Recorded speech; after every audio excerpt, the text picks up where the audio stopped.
ڈسلیپیڈیمیاز یعنی کہ کولیسٹرول کا، خون میں چربی کا زیادہ ہونا، ٹرائیگلیسیرائڈز کا زیادہ ہونا.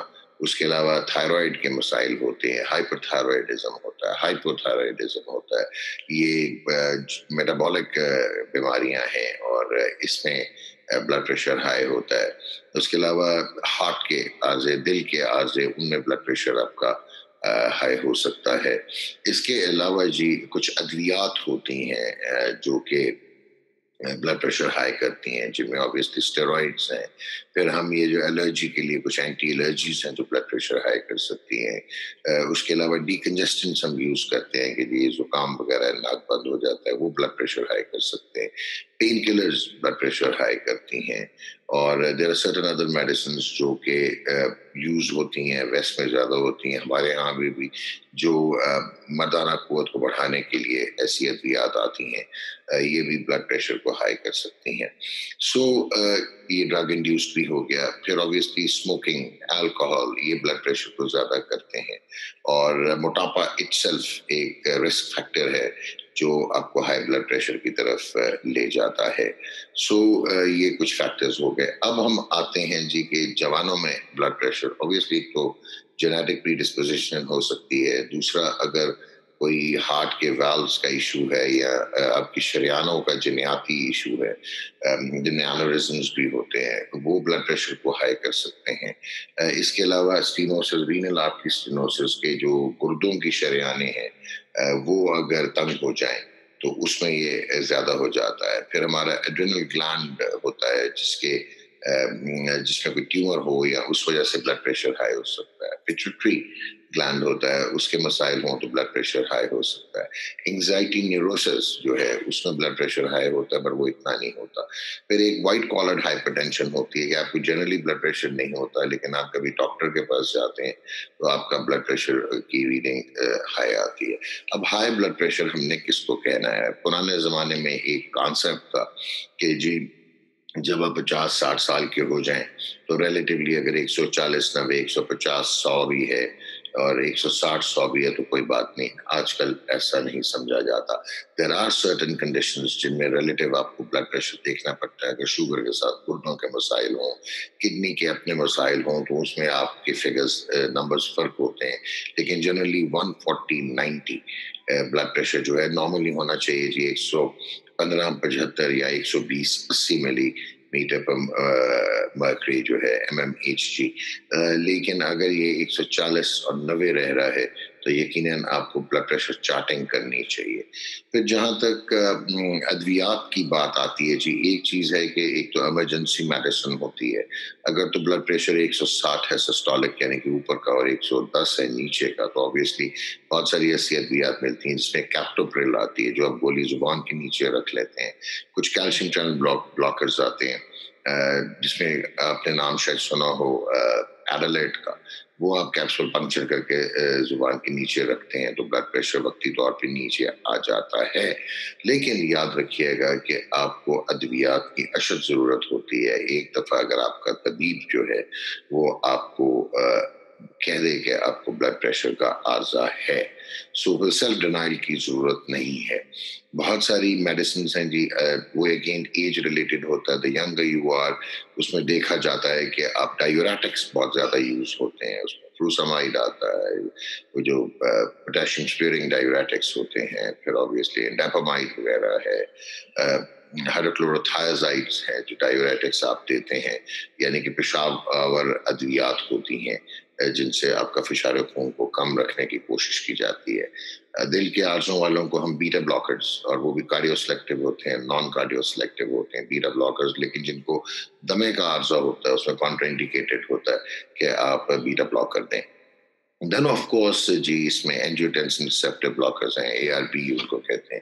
ایس انہیبیٹرز ہیں، اینجیوٹینسن کنورٹنگ انزائمز، وہ آپ دیتے ہیں. اگین اس میں بہت سارا آپ کو وہ اگین ڈاکٹر کے مشورے کے بغیر آپ یوز نہیں کر سکتے کیونکہ اس کے بھی ریلیٹیو کانٹرا انڈیکیشنز ہوتی ہیں کہ کن میں نہیں دینا، کن میں دینا ہے. پھر آپ کوئی اور ادویات لے رہے ہیں، دل کی ادویات لے رہے ہیں، تو ان میں جو ہے ڈرگ انٹریکشنز کو مد نظر رکھنا ہوتا ہے. لیکن آپ کا کام جو ہے as a common man, as a لے مین، کہ اگر آپ کے طبیب نے آپ کو بلڈ پریشر کی دوائی دے دی ہے تو وہ آپ کو لگ گئی ہے اور آپ نے وہ استعمال کرنی ہے. آپ کو بالکل اس سے دور نہیں رہنا, کیونکہ دیکھیں زندگی موت اللہ کے ہاتھ میں ہوتی ہے, لیکن کوالٹی آف لائف ہمارے ہاتھ میں ہوتی ہے. آپ کو کیا پتا آپ نے کتنا زندہ رہنا ہے, کیا آپ فالج کے ساتھ زندہ رہنا چاہیں گے. تو یہ ساری چیزیں آپ کو مد نظر رکھنی ہوتی ہیں. آئی ہوپ کہ ایڈہرنس ٹو تھراپی اس لیے بہت امپورٹنٹ ہے. لائف اسٹائل ماڈیفیکیشن, ایکسرسائز بہت ضروری ہے. موٹاپے کو کم کریں, آپ وزن کا ذہن میں رکھیں کہ آپ آئیڈیل ویٹ کے قریب رہیں. اور ایک اور جو امپورٹنٹ آسپیکٹ ہے اس میں, پریگننسیز میں بھی ہم نے دیکھا کہ بلڈ پریشر ہائی ہو جاتا ہے, پریگننسی انڈیوسڈ بلڈ پریشر, اس کو بھی بہت روبسٹلی کنٹرول کرنا پڑتا ہے. اور بہت ساری ایسی خواتین جن کو پریگننسی کے دوران بلڈ پریشر ہوتا ہے, ایونچولی دے ٹرن انٹو ہائپرٹینسنس, اور ان کو یہ بلڈ پریشر کیری کرتا ہے لائف میں. ہر ایک میں نہیں ہوتا, بٹ بہت ساری خواتین جو ہیں وہ ولنریبل ہو جاتی ہیں. So last but not the least, یہ ایک چیز اور ذہن میں رکھیے گا کہ بلڈ پریشر کی ادویات جو ہیں وہ ریلیٹیو یہ نہیں ہوتا کہ آپ کو تمام عمر کے لیے جو ہے اتنی ہی ڈوز ریکوائرڈ ہوئے گی. جیسے جیسے آپ میں تبدیلیاں آتی ہیں, کیمیائی تبدیلیاں آتی ہیں, عمر بڑھتی ہے یا کوئی اور کوموربڈیٹیز یا کوئی اور بیماری ساتھ آتی ہے, تو بلڈ پریشر ریلیٹیولی انکنٹرول رہنا شروع ہو جاتا ہے اور پھر آپ کی دوائیاں بڑھائی جاتی ہیں. یاد رکھیے گا, the best way to quality of life is کہ آپ ایکسیپٹ کریں, ایکسیپٹنس کہ آپ کو یہ بیماری ہے اور اس کو ہم نے کنٹرول کرنا ہے, 120-80 رکھنا ہے, unless until آپ کا ڈاکٹر ایڈوائز کرے because of other reasons کہ 140-90 یا 140-100 بھی چل جائے گا, but generally 120-80, 115/75. تو یہ آپ ذہن میں رکھیے. اور آئی ہوپ کہ میں نے آپ کو ایک بیسک جو پیراڈائمز ہیں وہ دے دیے. باقی کچھ لوگ ہوتے ہیں جو کہ پیشاب اور انجیکشنز کا پوچھتے ہیں کہ جی لیسکس کا ٹیکہ ہم لگا دیں, فروسمائڈ, اس وقت دیا جاتا ہے جب ابنوکشیسلی ہائی سسٹولک بلڈ پریشر یا ڈائسٹولک ہو, یعنی کہ 180, 120, 200, 120, یہ وہ بلڈ پریشر ہے جہاں پہ ایک دم آپ کو کلینکل ایمرجنسی میں وقتی طور پہ انجیکٹیبل ڈائیوریٹکس دینے پڑتے ہیں. اس کے علاوہ بھی بہت ساری انجیکٹیبل ادویات ہیں جو بلڈ پریشر کو کم کرتی ہیں, جو جس کو میلیگننٹ ہائپرٹینشن کہتے ہیں, ایسا ہائی بلڈ پریشر جو بہت ساری کامن ادویات کو ہیلپ نہیں کر رہا ہوتا. باقی اس میں الفا بلاکرز بھی ہوتے ہیں. پراسٹیٹ کا جو مرض ہوتا ہے جس میں اگر دودھ بڑھ جاتا ہے مردوں میں, ان میں جو ادویات استعمال ہوتی ہیں اس سے بھی بلڈ پریشر کم کرنے کی ان میں بھی صلاحیت ہوتی ہے. سو دیٹ از what ایک میں بیسک چیز ایک کامن طریقے سے آپ کو میں نے سمجھانے کی کوشش کی ہے. اگلی دفعہ ایک اور ٹاپک کے ساتھ حاضر ہوں گے. اپنا بہت خیال رکھیں, اجازت دیجیے, اللہ حافظ.